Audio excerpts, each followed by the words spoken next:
Actress Gabourey Sidibe catapulted from college plays to the big screen when director Lee Daniels hired her to star in the 2009 film Precious. Since then, she's had a vibrant career and served as a great role model for plus-size women. Today, she's confident in herself and comfortable in her own skin. But it took a long time for her to get there. Let's take a look at her stunning transformation through the years. Hard times. Gabourey Sidibe was born on May 6, 1983 in Brooklyn, New York. According to Nylon, her first name means the one with the beautiful cheeks, and her middle name means my queen. Entertainment is in Sidibe's blood. Alice Tan Ridley, her mother, has been singing on subway platforms on the side for 30 years, trying to build a career. Ridley finally got featured on America's Got Talent at age 57 and made her first record at age 63. While Sidibe has singing talent herself, she initially wanted no part of show business. In a 2015 interview with BuzzFeed, the actress said, "Watching her struggle made me want to get a 9-to-5 job. I didn't want to struggle. I didn't want to wonder where my next paycheck was coming from." Daddy issues. The actress told Nylon in 2017 that her father, Ibnou Sidibe, beat her and called her fatso when she was young. She admitted that her childhood gave her a lot of acting practice. She told the magazine, "I grew up pretending I was okay when I wasn't." She admitted that she's long disregarded her father and that she's tried to move on. The little girl in her may still be upset, but she no longer believes she is a victim. Dieting from the beginning. People magazine reported that she has battled her weight all her life, telling Oprah Winfrey that her first diet was at age 6. Neither of her parents were emotionally supportive and in fact only contributed to her lack of confidence. Vulture covered her 2014 speech at the Miss Foundation's Gloria Awards and Gala. In it, she said, "I got made fun of at home too. My older brother hated me, my dad just didn't understand me, and my mom, who had been a fat girl at my age herself, understood me perfectly." Though her mom had the same weight problems, she berated Sidibe because she knew what she was up against. Unfortunately, this made Sidibe feel that, even at home, she was unsafe. She swallowed her feelings by eating even more, sardonically noting, "Nothing says, 'you hurt my feelings, you,' like eating a delicious cookie. Cookies never hurt me." Teens can be mean. When Sidibe appeared on Andy Cohen's Watch What Happens Live in 2016, a caller asked for her help because her adolescent daughter was being bullied in school due to being overweight. Her answer? Find out what she loves about herself and to keep it with her every time somebody bullies her. The way Sidibe got through her adolescent years? I knew every song on the radio, Right. and so I sang a lot. Older classes, like the senior girls, will come find me in school and have me sing their favorite song, which is weird. That's kind of what I found that I liked about myself. Lessons from a sex operator. In her 2017 book, This Is Just My Face, Try Not to Stare, Sidibe talks about how when she was 21, her therapist at the time suggested she get a telemarketing job to pay the bills. But she says for some reason, she took telemarketing to mean phone sex operator. She recounted part of her story with glamour. Sidibe learned quickly that the job was really about keeping the callers on the line long enough to ring up the bill. She also had to pretend to be white on the phone because it was a rule that you were not allowed to be any other race than white. She says, "According to what I had already seen at this company, the average talker was a plus-size black woman. That's right, white dudes, you might think you're talking to Megan Fox, but you're actually talking to, well, me." After 3 years on the job, she learned a lot that would benefit her acting career. She says, "I took what I learned about secrets, shame, and pleasure and applied it to the real world around me."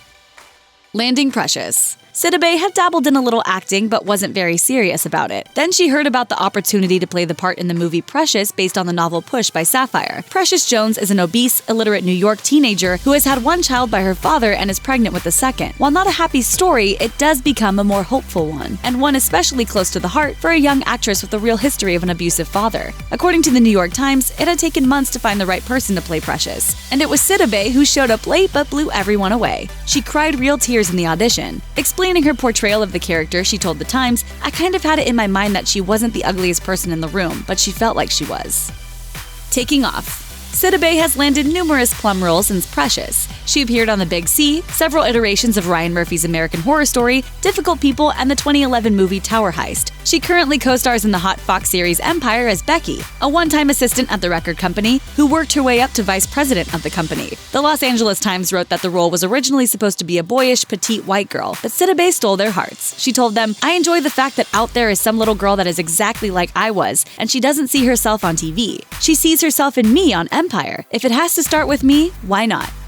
Haters gonna hate. The actress continues to break barriers in Hollywood. Sidibe's character Becky had a rooftop sex scene on Empire in 2015. It was treated matter-of-factly on the drama, but some people trashed her for it. She regularly blogs about the show for Entertainment Weekly and said, "I keep hearing that people are hating on it.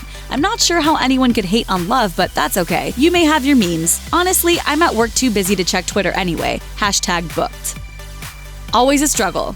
In Sidibe's 2017 book, she talks about her battle with depression, anxiety, and bulimia after her parents divorced. Radar Online published an excerpt from her book where she said, "The bulimia stuck around for about 3 years. Throwing up made me feel high. I felt a release around my head like a halo that made me feel lighter physically and emotionally." She revealed to Nylon that she also struggled with panic attacks and depression, even contemplating suicide. Successful therapy helped change her life for the better, but it's still not always easy. The actress admitted to the magazine, "I have been struggling with weight my entire life. I realize that as long as I have a body, it will be a struggle."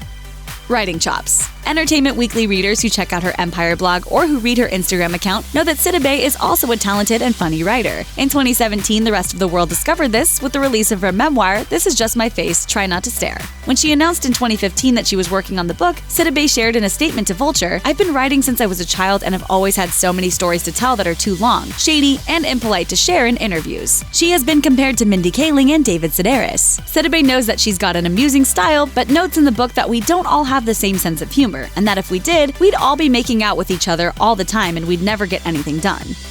Body war.